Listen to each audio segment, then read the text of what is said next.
তাৰমানে আমি স্কুলৰ ল'ৰা ছোৱালী লৈ আহিছোঁ। অহাৰ পাছত ল'ৰা ছোৱালী নমাই দিছোঁ। নমাই দিয়াৰ পাছত আমি বজাৰলৈ গ'লোঁ।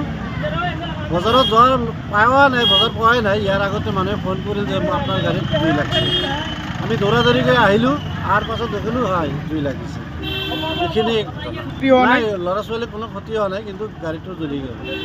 গাড়ীটো ইয়াতে থিয় হৈ আছিলে। ছাত্ৰ আনি ড্ৰাইভাৰ নাছিল, ড্ৰাইভাৰ মতে চাহ খাবলৈ গৈছিল নেকি, কিন্তু এতিয়া লাহে লাহে মানে গোন্ধ ওলাইছে।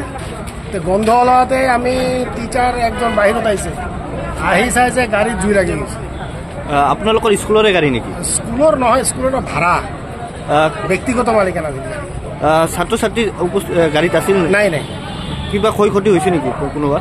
নাই, স্কুলৰ কোনো ক্ষয় ক্ষতি হোৱা নাই, গাড়ীখনে পুৰিছে।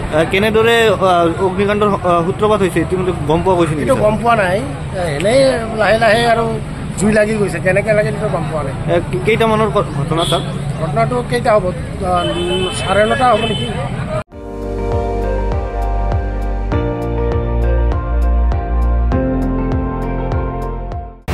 আপুনি চাই আছে ND24, সৰ্বশ্ৰেষ্ঠ নহয় সৰ্বোত্তমৰ দৌৰ।